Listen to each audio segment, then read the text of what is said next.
a muffin face. Yes, it is. Oh, yay. It's a very muffin face. Yay.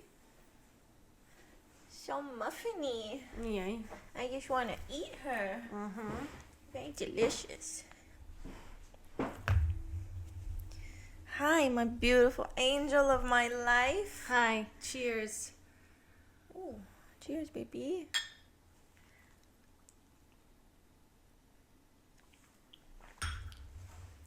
Okay. Mm-hmm. You feeling good? Yeah. Ready to go? Yes. Ready to talk about a very triggering topic? Yes. Okay. Let's do this. Okay, so we've been forgetting to do this. Okay. The clap. Ladies and gentlemen, hello. Welcome back to Where Do I Sit? My name is Sasha, and this is my beautiful wife, Alessia. Hi. And we are a married couple together for 10 years, love each other very much, and we are here to talk about where we sit on a bunch of different queer and non-queer topics. So if you love this, please give it a like, subscribe, leave us a comment. If you're listening on other platforms like Spotify, Apple, or whatever, please give us a good review, give us 5 stars. But whatever you do, do something, please, if you really like it. Yeah. Something. Thank you very, very, very much, and we hope you enjoy. Lesbian bed death. Oh, shit, let's go. I didn't fuck it up. Yeah. Seriously. Yeah. Yeah, you were going through a period where you were fucking it up. I couldn't say it. What were you saying? Lesbian death dead Beth. dead Beth. I'm just saying everything but lesbian bed death. It's okay. At least you're pretty. LBD. Yeah. Thank you. Jinx. Jinx.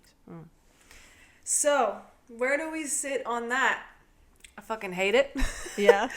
I hate it. I don't agree with it. I don't like the name. I think it's rude. Yeah. And the word death just sounds so like final and permanent and just depressing. Just fucking depressing. And I fucking hate that it's lesbian bed death. Like, it gives such like a fucking like a stereotype and boxes us in to like just not fucking after like a certain amount of time. Yeah. It sounds final. Yeah. It sounds like it's our destiny as lesbians to just eventually die sexually, which is total bullshit. Absolutely. Yeah. And I feel like because it's become such a popular term, like people think that's just like lesbians think like, oh, eventually we're just gonna stop fucking and that's just like our destiny. Basically. To just like not go out anymore, stop fucking, like it's just like just be like roommates. Pretty much. Yeah. It's a pretty heavy term, to be honest. It just, I understand what it's trying to say, but I really disagree with the fact that they have to put lesbian in it as if it's an exclusively lesbian problem, whereas that's completely inaccurate. The reality is that it's a human problem. Yes. It's not even a problem, to be honest. It's not a lesbian thing. It's not a problem at all. It's a human thing. Let's just call it that. It's not a lesbian thing. And that's where I have my problem with it, is that it kind of has a negative impact on the lesbian community. It just creates yet another harmful stereotype for the LGBTQ plus community, as if we don't have enough of those out there already. So yeah, I think it's bullshit as well.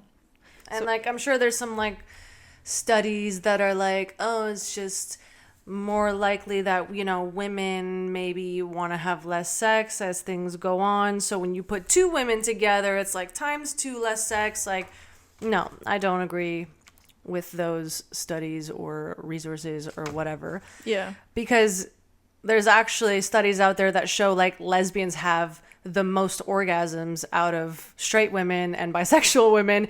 So maybe we're not exactly fucking a whole lot more, but when we do, it's way better. We're having better sex. It's definitely a quality over quantity situation with lesbians, I feel. At least in my experience, it has been. And also from talking to a lot of gays and, you know, based on a bunch of the responses that we've received as well, it seems to be like we really, when we do it, we do it right and we do it well and we don't half-ass shit, which isn't not really surprising, to be honest. Yeah. But I do have to say, though, that I personally believe that men and women are built a little bit differently, but that's not in a bad way at all. I think it's totally fine that we're built a little differently. And what I'm trying to say by that is I feel like men are typically a little bit more mechanical when it comes to sex. And I'm not generalizing. I'm not saying all men or whatever, but just like, you know, generally speaking, it's, for the most part, men are a little bit more mechanical with when it comes to their sexual preferences, whereas women, I feel, are a lot more flexible when it comes to intimacy. They're a lot more flexible in the sense that they enjoy and find deep fulfillment in so many different layers of intimacy, not just way beyond just the physical sex. Like there's emotional intimacy, there's spiritual intimacy, there's playful intimacy, intellectual intimacy. There's all kinds of a very broad range of intimacy that I feel women find deep fulfillment in and can be satisfied with, as opposed to just penetrative sex. You know, so I think that's a beautiful thing about women, is that we are a lot more open-minded and flexible when it comes to different forms of non-physical intimacy, which makes us just as satisfied, if not even more satisfied, than having regular sex. You know what I mean? Yeah. One thing I can maybe think of, or I can't relate to it because we still have a lot of sex, but I'm trying to picture, like, maybe if we weren't doing JFG and we, over time, because we've been together 10 years, maybe over time, if we weren't doing JFG, a different form of intimacy would have been like prioritized instead of sex, like maybe like psychologically or like emotionally or spiritually. It could have gone in like so many different directions. I mean, we have all of these forms of intimacy already in a relationship. But maybe we would have prioritized another one. Yes. Yeah. Yeah. And that's perfectly fine. And I do want to say one thing about sex is that I think this is something I truly, truly believe, and I've always believed this. I think society puts an intense amount of pressure on couples to have sex. Yeah. And they shun couples who don't. Society equates a healthy relationship with lots of sex. Yeah. When, to be honest, I don't believe that that's what makes the foundation of a healthy relationship. A sexless relationship could be just as fulfilling and just as satisfying and loving and intimate. Yeah, as much as a sexful relationship. And I just feel like, you know, in movies and just the media in general and whatever, like there's so much emphasis on like sex. Yeah. Like it's inevitable for a couple that has been together for a very, very long time to eventually not have as much sex as they used to in the beginning, because everything in life is seasonal, just as much as sex is. You know, life can happen, priorities shift. Hell, if you go through life and all the fucking crazy struggles and you can still prioritize sex, that's fucking impressive. Like, that's fucking impressive. And to be honest, I would even argue that it's almost impossible, because life is going to hit you in the dick, whether you like it or not, no matter how much you try to control that. And whether you like it or not, interests shift, you know, and it's only natural and perfectly normal for sex to eventually not become your top priority on the top of the list and to gradually reduce in frequency. And I think there's absolutely nothing wrong with that, and it does not mean that you have an unhealthy relationship or that this is a cause for concern. Now, there could be some exceptions, like if you're both, you know, have been together for a very, very long time and you're going through issues and then you start having less sex because of them, then of course that could be indicative of some sort of a disconnect between the two of you. But once again, there's nothing communication can't fix, right? Yeah. Like you, as long as you keep the lines of communication open between you and your partner, and you just keep each other in check with how you're feeling and, you know, what you want, what you desire, I think that's the most important thing. But I just really, really find that there's so much pressure to always have sex, to the point that, like, you know, before I was even with you and I was with my ex-girlfriends or whatever, and I'd almost feel like tempted to lie about the amount of times we have sex just so that we don't, not that it's anyone's business, of course, but it's just, you know, and I've caught many couples lying about the frequency of sex. Like I saw online, one couple was once asked by a fan, how many times do you have sex? And they said 4 times a day. Come on. That is a lie. That is a total fucking lie. Like, I don't know. It's just, I just think there's pressure to just try to prove that you're like the most fiery, passionate couple in bed and this and that, and your relationship is great. And there's, you know, it's not realistic. It's not realistic, and it's not natural. No. There's like entire movies based on like that exactly. Like, oh my God, we're having less sex. Something must be wrong. And it's just like the whole storyline is like, how do I get my husband turned on or something? Oh, and then you find out, oh, it's because he's cheating on you or something. But like the whole storyline is based on like, I know something's wrong because we're having less sex. And it's put in people's minds that like less sex equals failing or a problem or a secret or an issue. Most of the times that's not the case. It's just one thing I notice is that, well, not that I notice, but I just feel like novelty, you know, like when you're dating someone for a long period of time, you know, you've had a lot of sex or you've had a good amount of sex, and you gotta switch it up or something to keep it fiery and passionate, because like, yeah, you know, you get, you know, if you're doing the same thing all the time, it could get boring. And then you space it out and you space it out, and all of a sudden it's like once a month, once every 3 months, once every 6 months, because you're always doing the same thing, and you fall into a rhythm of like, oh, you know, we're going to have sex now. Let me go lie down on my back and get ready. Like, no, that's really not sexy. Of course you're having less sex because, you know, you need to fucking switch it up and it needs to evolve. But I do want to add to that, though, that even if you don't switch it up, that could be fine for some people. Some people, yeah. Some people are just happy with a very mediocre, occasional, vanilla fucking starfish type of sex. Like, so that could be just enough for some people. Who are we to judge, you know? It doesn't have to be maybe they're always satisfied in all the other intimacies. And yeah, like, you know, legit, everyone there's so many gray zones. Everyone is so fucking different. Like, even just here, we're 2 women, and we are so different, both of us, when it comes to our sexual interests and, well, not interests, I would say more like what gets us going. Like, for example, I need mental and visual and physical stimulation in order to reach an orgasm. You could just be watching Arcane and just going at it and you're fine. Or you can even be watching something not sexy. Last night it was Lost. Yeah, you could be watching the show Lost.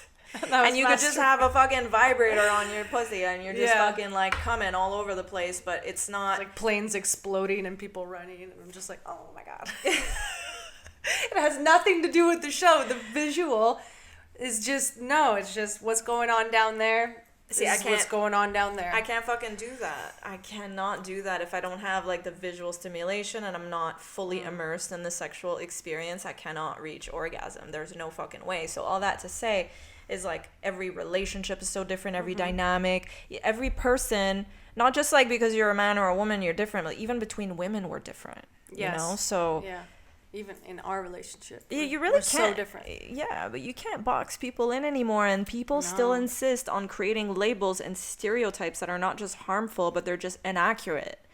And why are we still doing this? Why can't we just accept the gray zones and the fact that that's just a natural process of life, is we're all so fucking different? Why don't we just embrace the fact that everyone is so fucking layered and so different in so many different ways? And it's not just lesbians, or it's not lesbians, it's humans. It's just I'm not going to say every, I'm going to say most long-term relationships, this is what I hear, is that, you know, the sex goes downhill. Yeah. And it's in your control to try to work on it and fix it if you want to, but it's not lesbians. Yeah. We once had a fan ask us, how many times a day do you have sex? And I legit, because our brand is just like, we're authentic, you know, we're showing our real sex, like there's nothing fake about it. And I also answer the DMs without being fucking fake. So I had to teach this fan that like that was unrealistic. No, like, I'm sorry. I was like, really politely, I was like, we don't have sex every single day. And they were like, what? But the videos. And I was like, yeah, well, some of those are from 3 years ago. Like, we're not fucking like 10 times a day. And like, if we fucked 10 times a day, then we'd probably have like over 10,000, 20,000 videos right now, you know? But it's not just that, is we wouldn't even have time to make a brand out of it. We wouldn't have time to get any work done. This podcast would never exist. Yeah.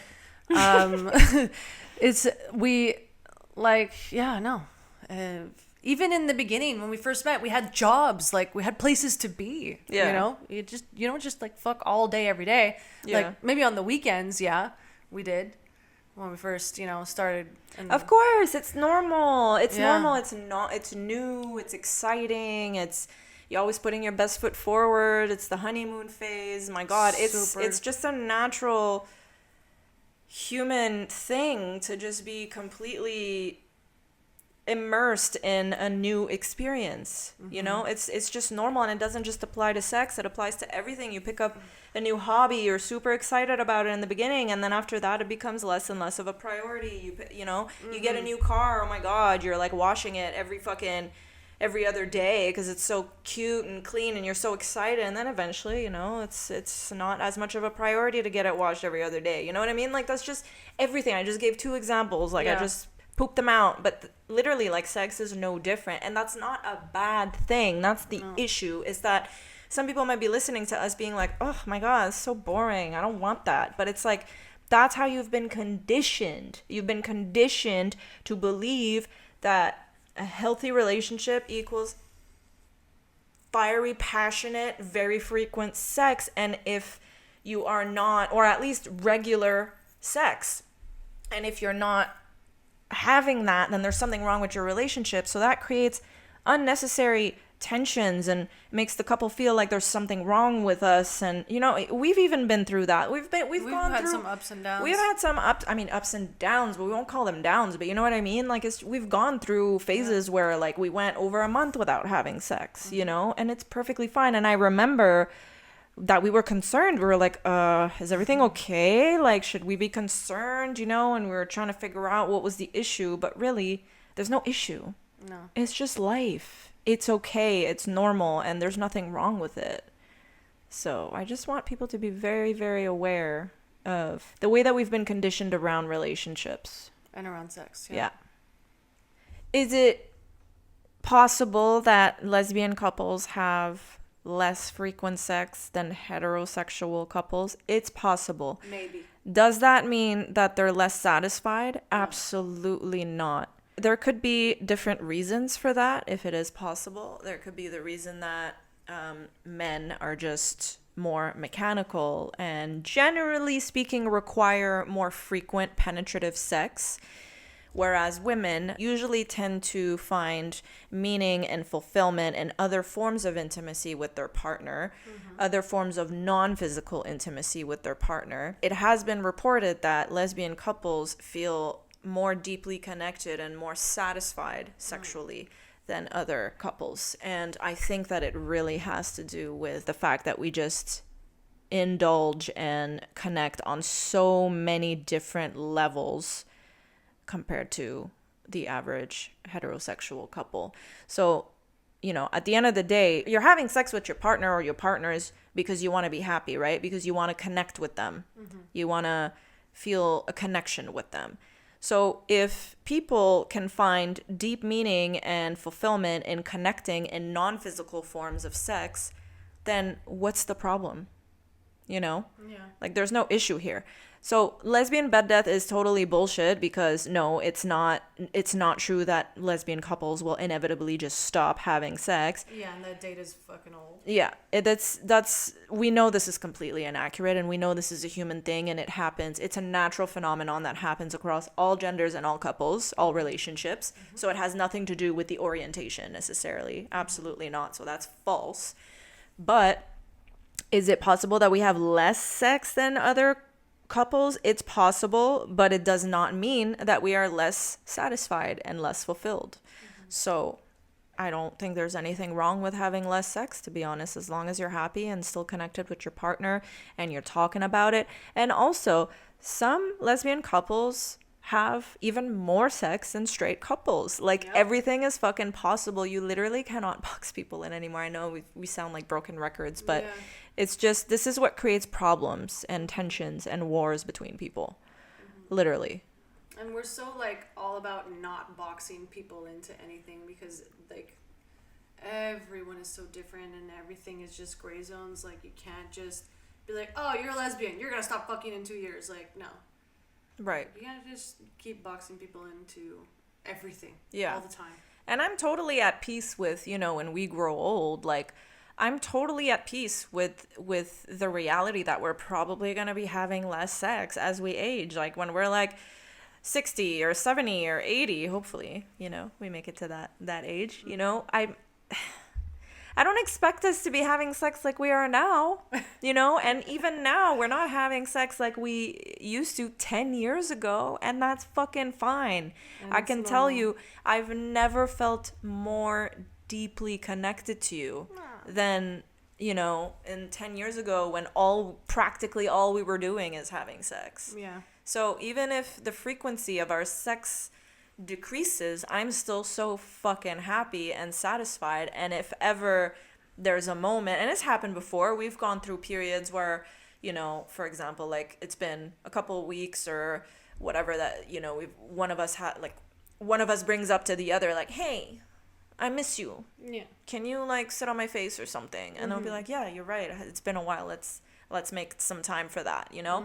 Like, there's not, as long as there's communication, there's no problems. Like, exactly. It just, you know, like, just talk about it. If you need more sex, just share it with your partner. If this is something that, like, really bugs you, like, let's say you're a lesbian couple and it's really bothering you that you're noticing, we're having less sex, sit down, talk about it.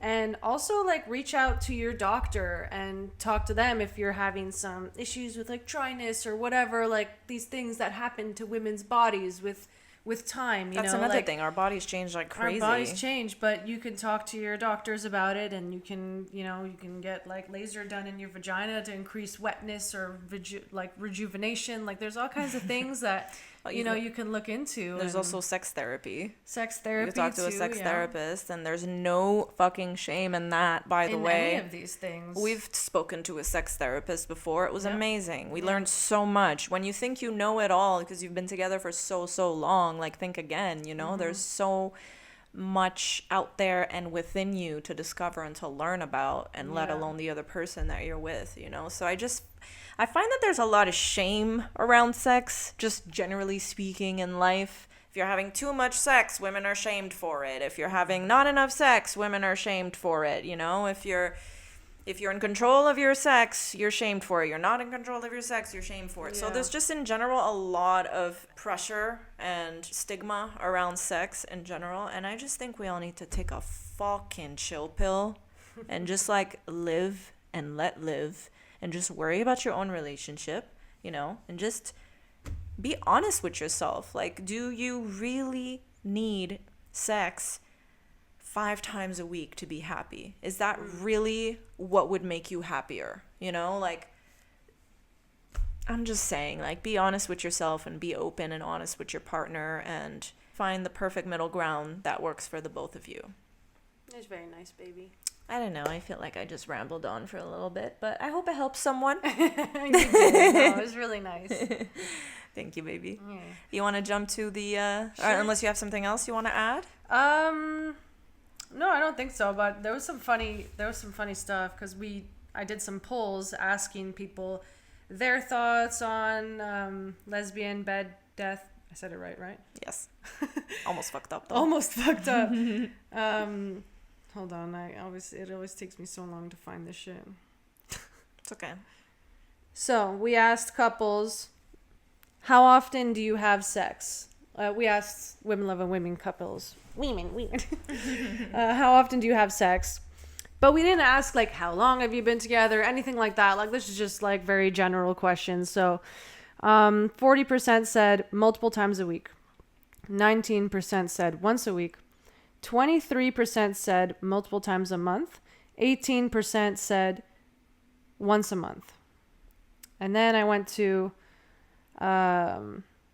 longer, every couple of months. A couple of times a year. It's been over a year. So every couple of months, and it's been over a year, were like the highest percent. So it's not super frequent, but it's all over the place. This is new and older couples. So it was really interesting. And we're speaking very general. Yeah, we're speaking like hundreds of people voted. Yeah. Yes. Okay. Cool. So it is pretty accurate up to a certain extent. Yeah, and then I asked, have you and your partner have gone through ups and downs sexually?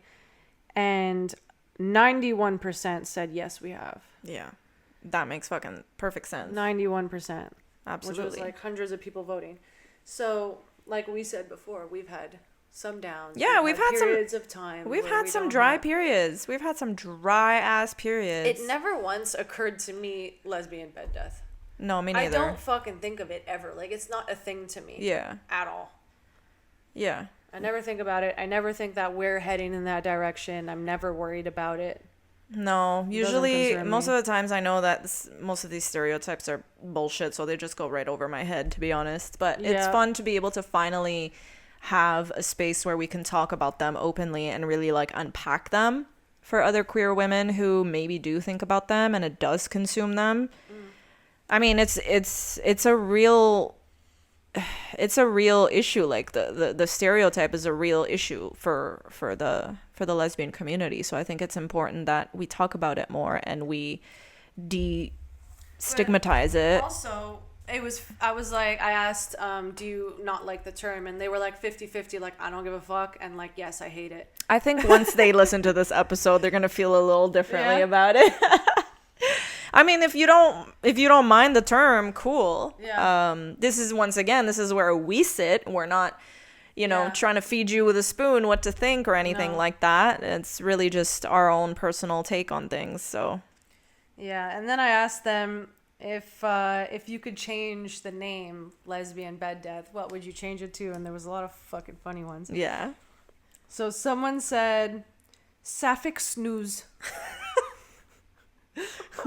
I like that it's a snooze, which means that it's temporary. Exactly. It's not like sapphic death or something. Exactly. That's what they're saying. For me, the word death is too strong. It's not forever. Yeah. Long naps are great. I love that. And then another one, the pillow plateau. That's cute. That. Yeah.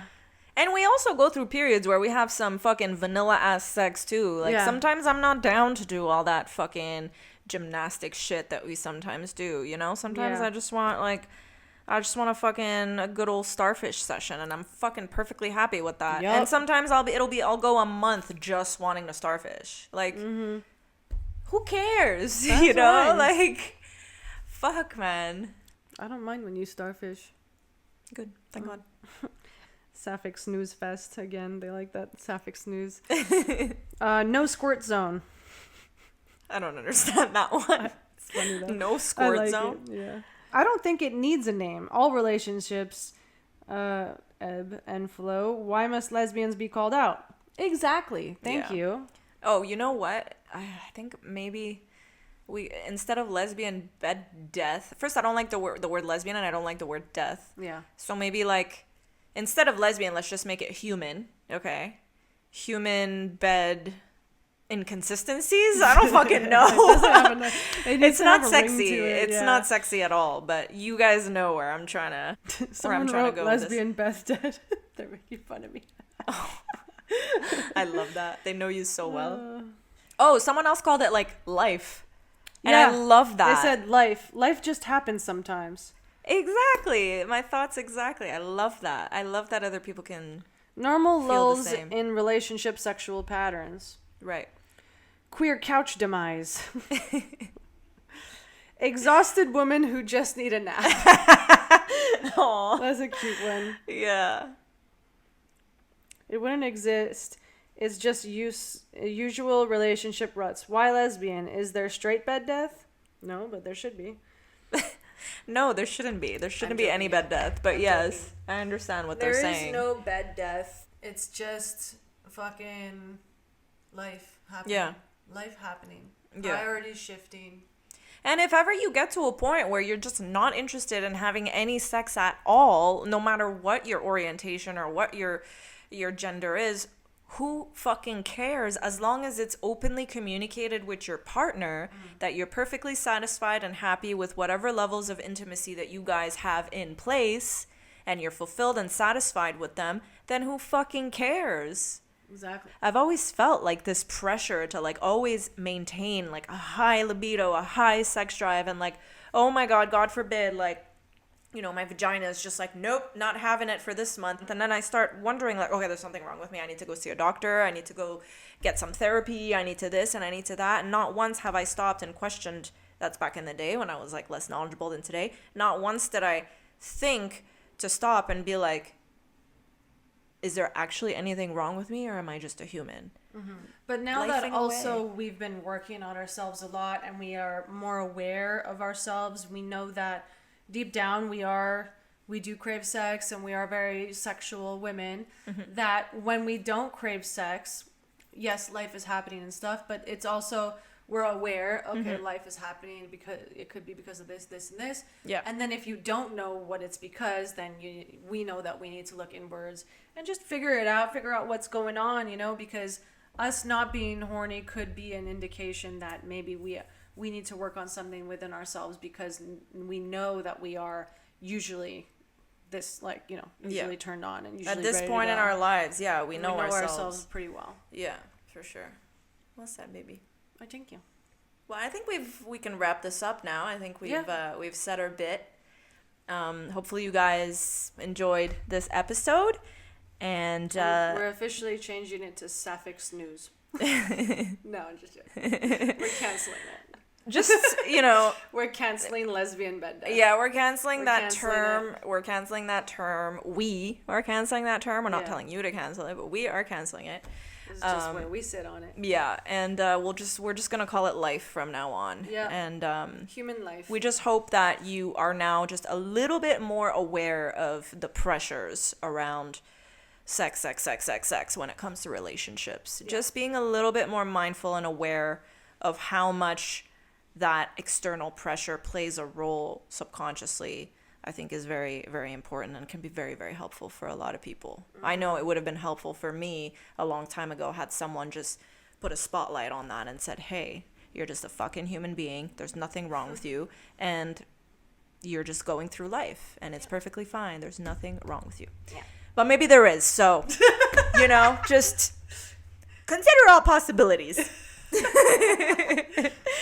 Okay, that's it. I'm done. Yeah. All right. Thank you so much for listening. Yeah. Please follow and subscribe wherever you are. Leave us a little comment if you want. And we'll see you on the next one. Have yourselves a beautiful weekend. Thanks for listening. We love you. Love you. Bye.